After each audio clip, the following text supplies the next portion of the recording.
Media మిత్రులకి ముందుగా వేదిక మీద ఉన్న వంశీచంద్ అన్నగారికి మరి నా తోటి శాసన సభ్యులకి అందరికీ నమస్కారం. ఈరోజు ఏదైతే మా ప్రాంతం గురించి మాట్లాడతానో, ఎందుకంటే ఎప్పుడు కూడా నారాయణపేట్ అంటేనే మీకు తెలుసు, పాలమూరులో ఎప్పుడైనా వెనుకబడ్డ ప్రాంతం అని ముందు నుంచి కూడా చెప్పుకుంటూ వచ్చారు. ఆ వెనుకబడ్డ ప్రాంతానికి ఆ రోజు పాలమూరు రంగారెడ్డి ద్వారా నీళ్లు అందిస్తామని చెప్పి ఆ రోజు మా రైతులని బస్సు ఎక్కించి మరి తీసుకొని వెళ్ళి చూపించడం జరిగింది. నీళ్ళు వస్తాయి, తప్పకుండా వస్తాయని చెప్పడం జరిగింది. కానీ మీ అందరికి ఒకటి తెలియజేస్తున్నాను, ఆ ప్రాజెక్ట్ ద్వారా మా నారాయణపేట అనేది ఎప్పుడైనా టేల్ ఎండ్గానే ఉంటుంది. ఆ ప్రాజెక్ట్ ద్వారా మాకు నీళ్ళు అందుతాయని మా 1-2 మండలానికి తప్పకుండా అందుతాయి. దాని తర్వాత మరి మా మిగతా 3 మండలాలు కానివ్వండి, టౌన్ కానివ్వండి, ఎక్కడ పోవాలి? ఆ నారాయణపేట మండలం కానివ్వండి, దామరగిద్ద మండలం కానివ్వండి, కొంతపాటు ధన్వాడ మండలం కానివ్వండి, నారాయణపేట మున్సిపాలిటీ కానివ్వండి, వీటికి మాత్రం నీళ్ళు అందే ప్రసక్తే లేకుండా పోయిండే. ఆ రోజు రైతులందరూ కూడా చాలా కొట్లాడారు.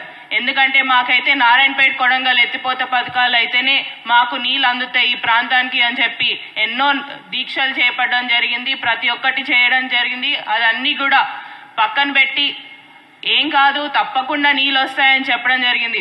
కృష్ణా చూస్తే మాకు కృష్ణా 30 కిలోమీటర్లు మా దగ్గర నుంచి. ఆ కృష్ణా దగ్గర నుంచి నీళ్ళు తెచ్చుకుంటామంటే ఏదైతే కొడంగల్ నారాయణపేట ఎత్తిపోత పథకాన్ని పక్కన పెట్టి పాలమూరు రంగారెడ్డి అని చెప్పి దాని నుంచి మీకు నీళ్ళు వస్తాయని చెప్పడం జరిగింది. కానీ ఈ రోజు కూడా మాకు 1 ఎకరానికి నీళ్లు రాలేదు. ఎక్కడ కూడా రైతులందరూ కూడా నీళ్ళు వస్తాయని ఆశతో ఉన్నారు, కానీ ఎక్కడ కూడా నీళ్ళు అయితే ఇప్పటి వరకు రాలేదు. రాని పరిస్థితి కూడా లేకుండా ఉంది. ఎందుకంటే ఇప్పటికీ కరోనా ఇంకా ఏదైతే కన్స్ట్రక్షన్ ఫేజ్ లోనే ఉంది, అయిపోతుంది 3 సంవత్సరాల్లో అని చెప్పారు. కానీ ఇప్పటి వరకు మళ్ళీ నీళ్ళు అనేది కూడా రాకుండా అయింది.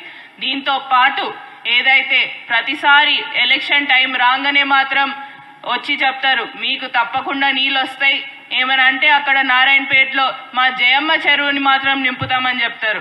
కానీ ఆ జయమ్మ చెరువు ఈ రోజుకి కూడా అలానే ఉంది. ఆ జయమ్మ చెరువు అనేది నిండలేదు.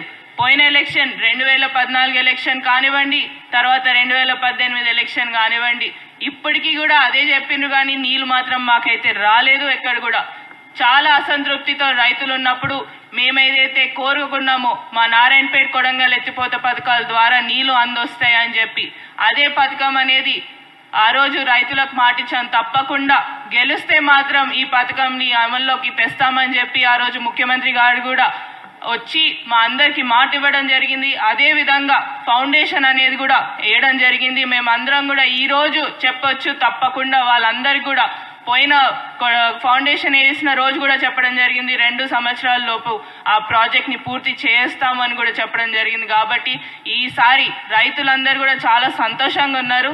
ఆ ప్రాజెక్ట్ పూర్తయితే మాకు తప్పకుండా నీళ్ళు వస్తాయనే సంతోషంలో వాళ్ళందరూ వ్యక్తం చేస్తున్నారు. కానివ్వండి, ఈ పాలమూరు రంగారెడ్డి ద్వారా నీళ్లు ఎప్పుడు వస్తాయనేది మేమందరం ఇప్పుడు కొత్త శాసనసభ్యులు మా అందరికి కూడా చూడాలని ఉంది. తప్పకుండా రేపు ఏదైతే పాలమూరు రంగారెడ్డి యాత్రకు మేము అందరం బయలుదేరుతున్నాము, మీ అందరినీ కూడా రావాల్సిందిగా కోరుకుంటూ మీతో పాటు మేము కూడా చూస్తాం, ఎన్ని రోజులు పడుతుంది అనేది కూడా చూస్తామని తెలియజేసుకుంటూ సెలవు తీసుకుంటున్నాను.